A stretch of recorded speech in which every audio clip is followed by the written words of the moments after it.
Concurso do IBAMA, provas marcadas para o dia 6 de abril. E aí, como enfrentar o Sebrasp? Fica comigo nesse vídeo que eu vou trazer 5 segredos da banca Sebrasp para você se dar bem nesse concurso do IBAMA. Eu sou o professor Renato Filippini, sou coordenador pedagógico aqui da Nova Concurso. Estou todo dia aqui trazendo muita dica, muita informação, muita notícia aí para você se dar bem e conquistar a sua tão sonhada vaga, tá? Eu quero convidar você que ainda não está inscrito, não perca tempo, vá, se inscreva agora no canal da Nova. Não esquece não de ativar o sininho para não perder nenhum dos nossos conteúdos aqui, tá bem? Então bora lá falar do concurso do IBAMA, tá bem? Concurso aí que dá um acesso a uma carreira muito interessante, os vencimentos aí, né? A gente tá, só de vencimentos a gente está falando de perto de 10 mil reais, já com aumento previsto, mais os benefícios, uma carreira muito desafiadora, mas também muito promissora, vale muito a pena aí investir nesse concurso do IBAMA, tá bem? Para você que está aí estudando, se preparando, pode pintar aí algum tipo de dúvida, algum tipo de insegurança, afinal de contas, né? O Sebrasp aí é bastante temido pelos concurseiros, sobretudo por quem está fazendo aí pela primeira vez, tá? Mas fica tranquilo que eu vou trazer uma série de dicas para você enfrentar e dominar essa fera, se dar bem na prova do Sebrasp, tá bem? Então, bora lá. Olha só, as provas, né, que estão marcadas, como eu já disse aí, por dia 6 de abril, vale aí a gente lembrar que elas são compostas aí por 120 itens, né? A gente tem uma prova de conhecimentos básicos com 50 itens, uma prova de conhecimentos específicos com 70 itens, né? Um padrão que está se consolidando, aí o Sebrasp, via de regra, usa esse padrão aí. E importante também lembrar que a gente tem aí a prova também discursiva e que todas essas provas devem ser feitas aí durante o tempo total de 4 horas e 30 minutos, tá bem? É a primeira informação importante. Claro, a grande, né, dica assim para você enfrentar qualquer banca que seja é conhecer muito bem o seu edital, tá bem? Então por isso que a gente está sempre trazendo aqui, sempre que sai edital, a gente faz uma análise detalhada, trazendo ali as dicas, os pormenores, as eventuais, né, pegadinhas que tem ali, a gente traz tudo isso aqui sempre para você, tá? Então, isso é importante você enxergar aí como é que é a composição da sua prova já de antemão, tá bem? Então, bora lá. Olha só, é importante também saber aí a pontuação mínima. Claro que você tem que chegar para ir para cima, claro que vai ser um concurso concorrido, que vai ser bem disputado, né? Mas é importante saber também a questão de pontuação. Às vezes o candidato ele quer ir muito bem, dedica muito ali a um bloco, a uma prova e deixa a outra de lado e acaba não conseguindo o mínimo. Tem muita gente que consegue acertar quase tudo de um bloco, mas não faz o mínimo no outro. É importante visualizar também, né, que nas provas objetivas aqui o candidato está eliminado se ele fizer menos que 10 pontos na prova de conhecimentos básicos, se ele fizer menos que 21 na de conhecimentos específicos ou no somatório das duas fizer menos do que 36 pontos, tá bom? Claro que você que está estudando aí, pegando firme, não vai chegar para fazer o mínimo, tá? A ideia não é essa, mas é importante saber também porque acontece, né? Muita gente acaba se dedicando, eu vou me dedicar, vou estudar ali para os 70 pontos ali da prova de conhecimentos específicos, deixa meio de lado de conhecimentos básicos e às vezes acaba se dando mal nisso, tá bem? Joia. Olha só, a prova discursiva, é importante lembrar também, ela vale aí 20 pontos, vai consistir numa redação de até 30 linhas e o tema, né, o tema aí, ele vai estar ligado aí aos objetos de avaliação da prova de conhecimentos específicos aí, variando, claro, de acordo com o cargo aí, o tema escolhido, tá bem? Joia? Ok. Então, é importante também ter noção das disciplinas que vão entrar. Eu trouxe aqui só de análise administrativo, né? As provas de conhecimentos básicos, de conhecimentos específicos, as disciplinas que vão cair também. É importante você já ter essa visão aí, ainda que não tenha estudado, chegado ao final de todas elas, tá bem? Vale lembrar, né, que esse aqui é o que eu trouxe para análise administrativo, o ambiental tem ali 2 temas diferentes, tá bem? Joia. E aí vamos começar a falar de Sebrasp, então, da banca, tá? Que, como eu disse, às vezes acaba causando aí o temor no candidato, mas é um temor totalmente aí, quando você conhece e domina, você domina a fera e se dá bem, tá bom? Então olha só, o Sebrasp aí, bom a gente sempre falar isso, é uma das principais bancas do Brasil, uma das mais tradicionais, está em grandes concursos, concursos aí nacionais de peso, o Sebrasp está envolvido, tá, para tribunais, Polícia Federal, Banco Central, AGU, Ministério Público, entre outros. E ela é conhecida, claro, pelo seu padrão aí, né, que ela não exclusivamente faz questões assim, mas majoritariamente, a esmagadora maioria dos concursos do Sebrasp são de certo e de errado, e que nas quais aí há uma penalização quando você marca, né, no seu gabarito em desconformidade ali com o gabarito padrão, tá bem? O Sebrasp também faz outros tipos de avaliação, por exemplo, quando você pega aí para juiz, é uma prova diferenciada, é uma prova que tem uma assertiva, tem mais itens, mas via de regra, para a grande maioria, para essa prova especificamente, vamos ter esse padrão de certo e errado e com a cláusula de penalização, tá bem?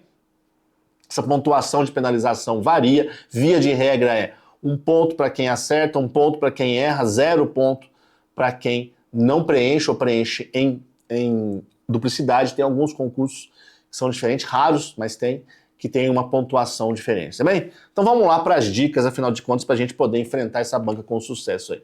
Tá? O primeiro deles é dominar esse método que eu estou acabando de explicar, o método de certo e errado, o método chamado aí CESP-Sebrasp, né, o nome antigo, né, do Sebrasp, tá bem? Como eu disse, nessa prova do IBAMA, se você marcar corretamente, você vai ganhar 1 ponto. Se você errar, se marcar em desconformidade com o gabarito oficial, vai perder 1 ponto. E se não marcar, ou se marcar 2 vezes, né, sem querer ali, não vai ganhar, mas também não vai perder, vai zerar, tá bom? E aí fica uma dica que eu já dou, né? Caso você erre, acontece, infelizmente, você sabe ali que essa aqui era certa, marcou errada. Se já percebeu, tem certeza disso, tem certeza, vale a pena que você marque os dois ali, o certo e o errado. Por quê? Você estaria perdendo 1 ponto. Se você marca em duplicidade, você não perde, não ganha, mas também não perde, fica no 0 a 0, tá? Isso daí pode ser interessante, tá bom? Então, fica a dica aí, tá? Conhecer esse padrão de certo e errado, ele é essencial aí para o seu sucesso, tá bom? Segunda dica é ficar atento com as pegadinhas. O Sebrasp é uma banca, né? A gente chama de pegadinha, né? As questões elas são bem elaboradas, exigem realmente do candidato a compreensão, né, do assunto, mas ela traz aí algumas coisas para tentar derrubar o candidato, não tenha dúvida, tá? Então, quais são as pegadinhas comuns aí do Sebrasp? O Sebrasp, ele comumente ele traz nas suas provas, pelo menos algumas questões, em que ele traz termos aí que são o quê? Generalistas ou excludentes, abrindo demais ou fechando demais uma questão. Sempre ou nunca, por exemplo, tá? Então fique atento aí, marque, chama atenção. Você vai estar ansioso, vai estar nervoso, vai estar com o tempo contando ali. Marque termos aí como exceto, sempre, nunca. Termos que abrem demais aquela afirmação ou fecham demais, deixam muito restrito. Normalmente essas questões estão erradas, tá? Quando restringe demais ou amplia demais. Eu disse normalmente, nem sempre, tá? Mas normalmente sim, elas estão erradas, tá? Termos aí, né, respectivamente, o Sebrasp, o que o Sebrasp gosta de fazer? Ele coloca ali, por exemplo, princípio tal e princípio tal, respectivamente querem dizer isso e aquilo. E troca, inverte. Respectivamente tem que estar naquela ordem, ele troca ali, tá? Então é muito comum fazer isso, né? Fazendo referência a um conceito que tal conceito está até certo, só não está na ordem certa, tá? O Sebrasp gosta muito dessa expressão aqui, imprescindível também. Tal coisa é imprescindível, sem ela não existe, sem ela não tem como funcionar alguma coisa. E às vezes está errado, está enganando ali, tá bem? E cuidado também, ainda em relação à pegadinha, atenção, bastante atenção com a questão aí dos prazos, tá? O Sebrasp, quando é uma prova que tem, quando é uma matéria, um tópico que tem algum tipo de prazo, o Sebrasp gosta de trocar esses prazos, tá bem? Bora lá, o que mais que a gente tem de interessante aqui? Gerenciar o tempo, tá? Como eu disse já no começo, 4 horas e meia para fazer aí as provas objetivas e a prova discursiva. Isso daí exige. Ah, mas as provas do Sebrasp são rápidas porque é só uma assertiva de 2, 3 linhas, certo e errado. Não é bem assim. Você não vai fazer tão assim também. Dependendo da matéria, o tempo demora um pouquinho mais de acordo. Língua portuguesa, por exemplo, que você tem um texto ali associado, tá bom? Então, é importante aí que você tenha um controle bem rígido aí, né, sobre o seu tempo. E aí a grande dica é você fazer os simulados, nos quais você vai efetivamente, o simulado bem feito, o simulado realmente aí, né, você emulando ali, simulando o dia da sua prova, você vai conseguir bater um bom controle aí do seu tempo, tá? Uma sugestão aqui de estratégia para uma prova dessa: leia primeiro os textos aí da sua discursiva, marque aí eventualmente as palavras-chave, temas importantes, já faça algum rascunho e marque alguma coisa, vá para a prova objetiva. Enquanto isso ali, fica na sua cabeça, a gente fala cozinhando, fica ali, as ideias ficam aparecendo. Quando você efetivamente acabar a sua prova objetiva, vai fazer discursiva, já vai ter algumas ideias ali na sua cabeça, costuma funcionar assim, tá? Vale a pena você testar isso antes, faça um simulado desse jeito que eu falei, para ver se você se adapta aí a essa sugestão, tá bem? A quarta dica é quando chutar. Eventualmente você pode chutar, mas primeiro marque o que tem certeza, deixe as dúvidas e as que não sabe para o final e eventualmente aí faça o seu chute com muito cuidado, com muita cautela, lembrando que o Sebrasp costuma deixar meio a meio a quantidade de certos e de errado. Não é um número exato, não é 50-50, é aproximado 47, tá? Para um lado, 53 para o outro, é aproximado. Mas se está muito, muito fora disso, bom você dar uma revista aí, tem alguma coisa que está fora, tá bem? E a quinta e última dica, essa dica de ouro, não tem como. Pratique diariamente, faça muitas e muitas questões para você conhecer o padrão da banca, conhecer os tópicos que mais caem, não cair nas pegadinhas que vão aparecer e conseguir gerenciar melhor o seu tempo de prova. Essa é a grande dica, a dica de ouro para qualquer prova do Sebrasp, para essa não é diferente, tá? Para você que vai fazer aí a prova do concurso do IBAMA, lembrar que nós estamos com 50% aí, né, oportunidade para o nosso curso de analista administrativo, curso completo atualizado em videoaulas, já organizado dentro de um plano de estudo feito por nossos especialistas. Você tem acesso à nossa tutoria especializada, que é o nosso Tira Dúvidas, pode fazer o download do áudio do material, tudo isso é feito por professores que são especialistas em concursos aí para a área ambiental também, tá? Lembrando que também você tem direito a um certificado de conclusão, caso complete pelo menos 70% do conteúdo.